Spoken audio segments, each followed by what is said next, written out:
Bonjour à tous, aujourd'hui je reçois Hélène Roche sur la chaîne YouTube de D'un cheval l'autre. Hélène, je pense que j'ai pas besoin de la présenter, mais on va quand même le faire un peu.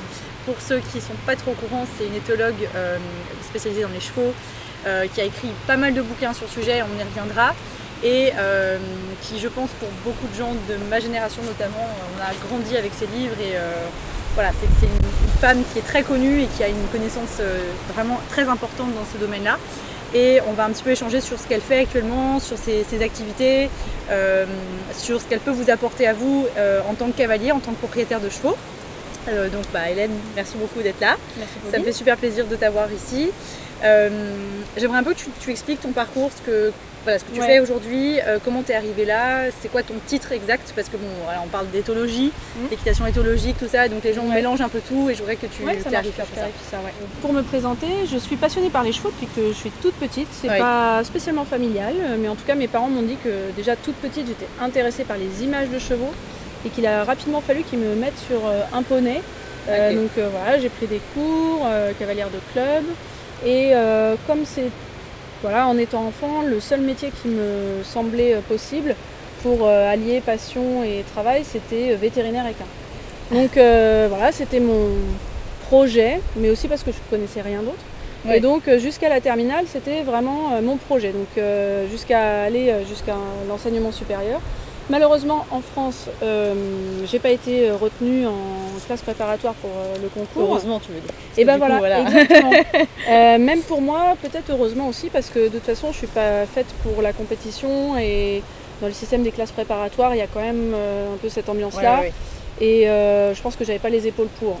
Non seulement ne pas avoir peut-être suffisamment de niveau, ne serait-ce que ça. Non. Donc, je me suis retrouvée à l'université. De nouveau, j'ai pas été prise dans la classe qui préparait au concours veto et donc j'ai continué mes études en biologie parce que c'était quand même cette discipline qui m'intéressait. Et en deuxième année à l'université, on nous a demandé de faire un stage. Et un stage, en gros, je pense un peu pour nous ouvrir notre horizon. Et donc j'avais entendu parler de l'association TAC, des chevaux de primatie. Et j'ai postulé, j'ai eu la chance d'être prise.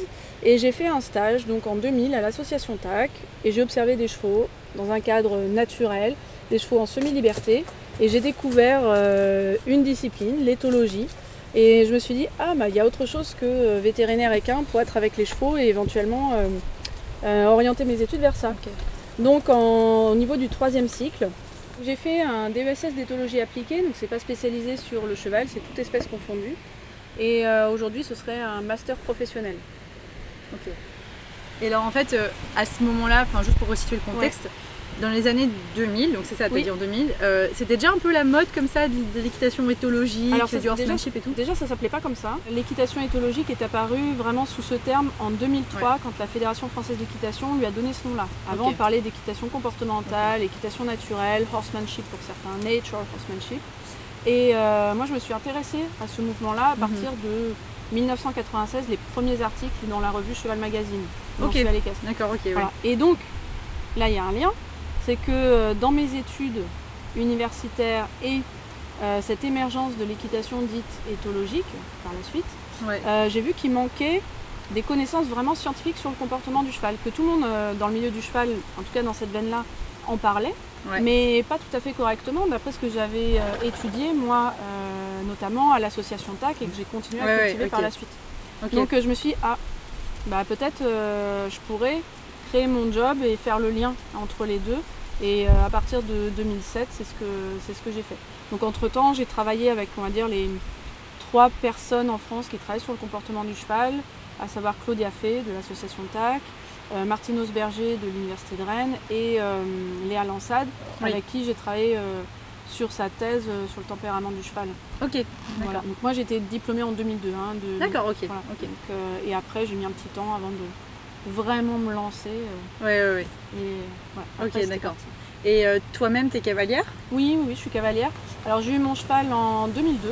Donc plutôt mon diplôme c'était en 2003 et donc mon cheval je l'ai eu en 2002 et je l'ai toujours, et d'ailleurs mon dernier livre qui s'appelle Mon cheval, c'est pas mon cheval, c'est Les chevaux nous parlent si on les écoute, C'est inspiré de l'histoire de mon cheval et de mon évolution en tant que personne, mais aussi cavalière, et un peu toutes les anecdotes et l'éclairage scientifique qu'on peut apporter là-dessus. Donc voilà, avec mon cheval, j'ai fait plein de choses différentes, plutôt équitation de loisirs, hein, vraiment orientée vers l'extérieur. Ok. Et alors concrètement, toi, en tant qu'éthologue, c'est quoi, si tu avais une mission en tant qu'éthologue auprès des autres cavaliers, ce serait quoi? C'est quoi ton objectif avec ce métier-là? Moi, mon objectif, c'est que les gens et les chevaux se comprennent. C'est vraiment ça, dans les deux sens, je dirais. Donc qu'à la fois les gens comprennent leurs chevaux et que les chevaux comprennent les gens, et que du coup les interactions soient plus harmonieuses, et ça dans une perspective de bien-être, si on veut parler de bien-être, hein, mais parfois aussi juste de plaisir pour l'un ou pour l'autre. Ok.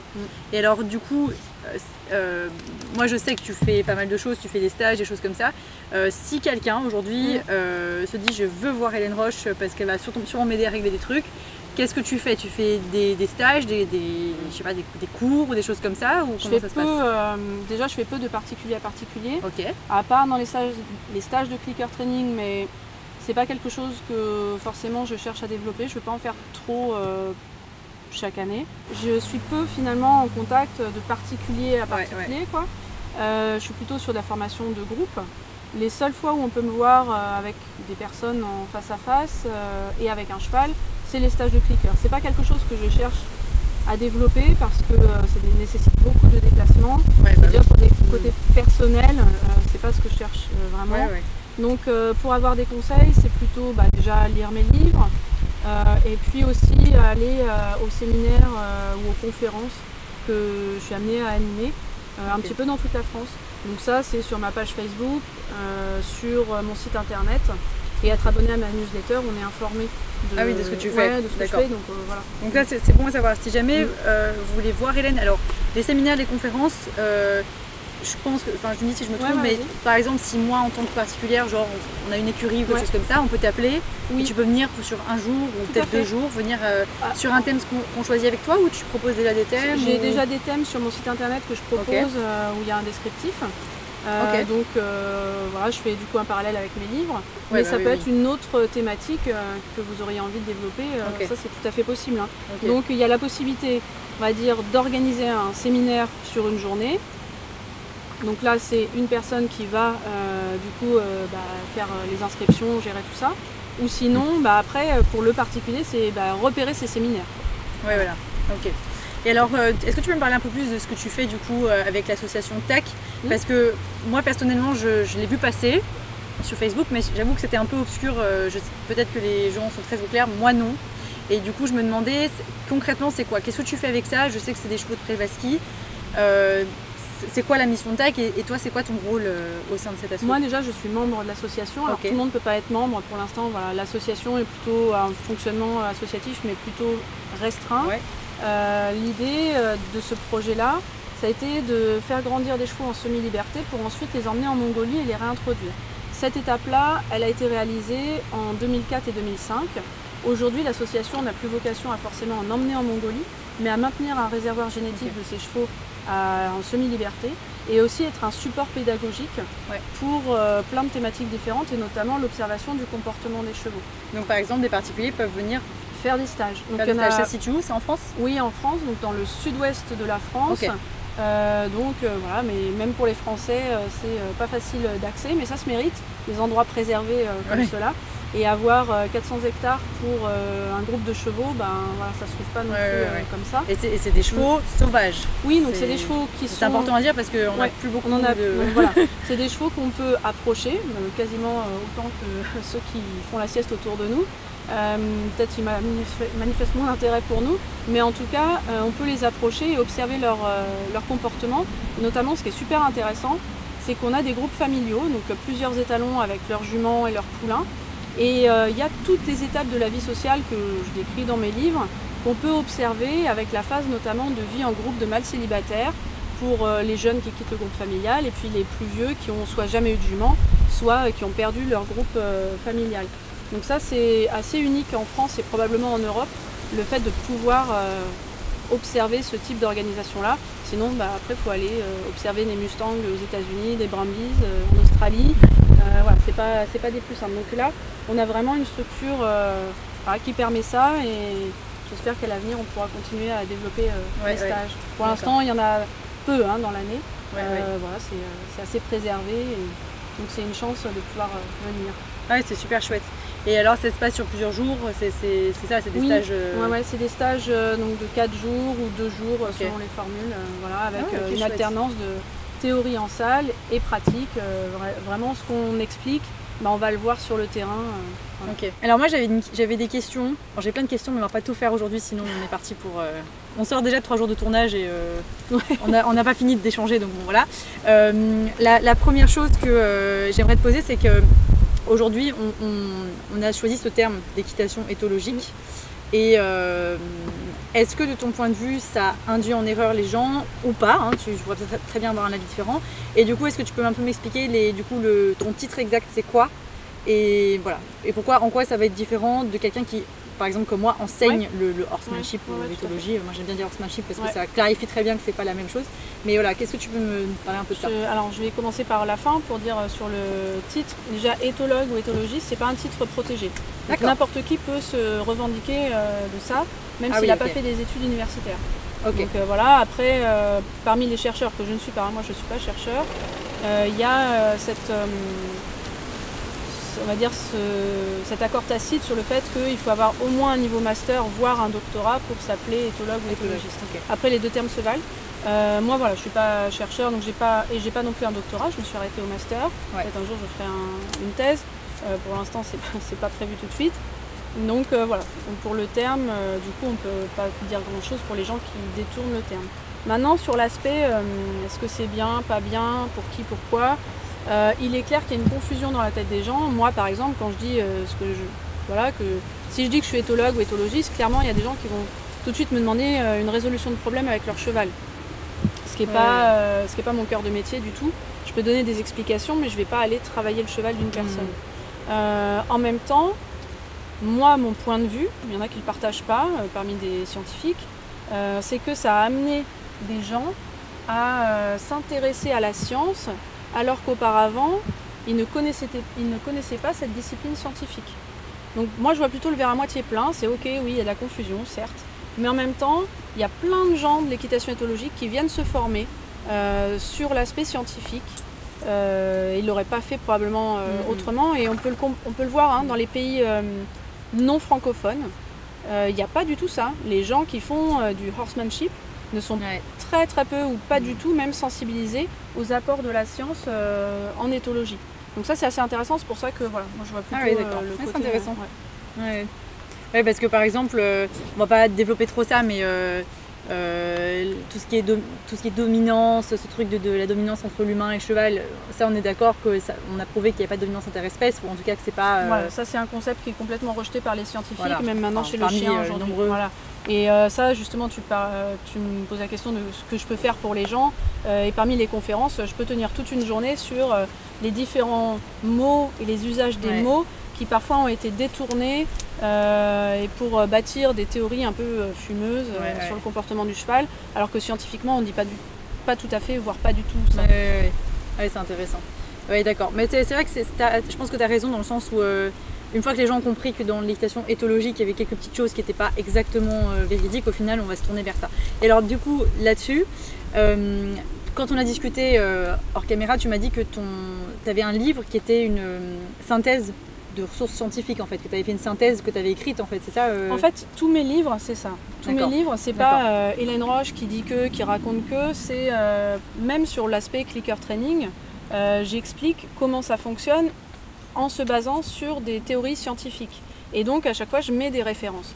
Mais celui qui est le plus poussé là-dedans, c'est Mon cheval est-il heureux à l'écurie, où c'est vraiment une synthèse bibliographique de ce qu'on sait sur le bien-être au sens large du cheval, aussi bien sur les matériels que la fréquence de sortie, ce genre de choses-là.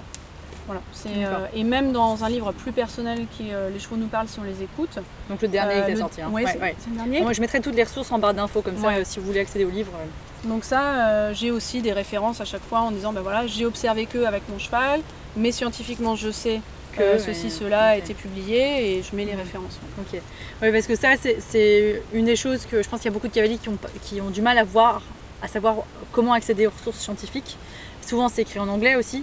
Je trouve que, voilà, moi, de mon point de vue d'enseignante, c'est une super chose qu'il y ait les bouquins d'Hélène, ne serait-ce que pour ça, parce que c'est bien de débattre éternellement sur des idées que chacun a, mais il y a un moment où il y a quand même la science qui vient prouver certains faits, jusqu'au moment où on les prouvera le contraire, mais concrètement, il y a quand même des faits qui sont prouvés et plus ou moins établis et sur lesquels il y a un consensus. Est-ce que tu as des ressources, peut-être en ligne, même en anglais, où les gens peuvent aller regarder les dernières études qui se font sur le cheval, ou est-ce que c'est pas accessible au public Alors, en effet, moi, si j'ai choisi mon travail, c'est vraiment pour être ce maillon qui manque entre les publications scientifiques et le terrain. Donc voilà, ça c'est vraiment une spécificité de ce que je fais. A priori, il n'y a personne d'autre pour l'instant qui le fait vraiment, ou en tout cas de manière aussi développée que moi. Donc dans les ressources que je peux vous conseiller, il y a le site internet des haras nationaux français et en particulier Equipédia. Vous avez des fiches thématiques très bien faites avec des ressources bibliographiques aussi si vous voulez approfondir. Donc ça c'est une très bonne chose. Ils font également des webconférences gratuites sur lesquelles vous pouvez aller. Donc ça c'est plutôt pas mal. Et après en livres, donc il y a mes livres, voilà, mais les livres de Michel-Antoine Leblanc sont plus pointus encore sur pas mal de choses, notamment l'aspect monde sensoriel du cheval. Et malheureusement Michel-Antoine est décédé en juillet 2018, donc il n'y en aura pas d'autres par la suite. Après moi j'envisage aussi à l'avenir de développer peut-être des séminaires, des conférences, peut-être en ligne, ça, voilà on verra. Peut-être. En fait, concrètement, si vous êtes un propriétaire d'écurie, un propriétaire de cheval, un cavalier passionné ou autre, honnêtement, il n'y a aucune excuse pour ne pas s'informer. Il y a tout ce qu'il faut juste fouiller un petit peu et trouver les bonnes sources d'informations. Hélène en fait partie. Et là, rien qu'ici, elle a cité quand même pas mal de sources qui peuvent déjà vraiment approfondir votre connaissance du cheval. Et alors, approfondir sa connaissance du cheval, ça sert certes à grandir intellectuellement, mais ça sert surtout à mieux concrètement sur le terrain, lire son cheval, comprendre son cheval et du coup à gérer pas mal de problèmes au niveau de la relation et de la communication que vous avez avec votre cheval. Que vous soyez cavalier de compétition ou cavalier lambda, comme on peut dire, de loisir, ou cavalier hyper randonneur, ou quel que soit votre profil, je pense que c'est une base qui est quand même indispensable à tout le monde, ne serait-ce que pour améliorer le bien-être du cheval, mais également le bien-être du cavalier. On vous mettra du coup en barre d'infos toutes les ressources qu'on a citées pendant cette petite vidéo. J'espère que ça vous aura plu et à très bientôt. À bientôt, au revoir.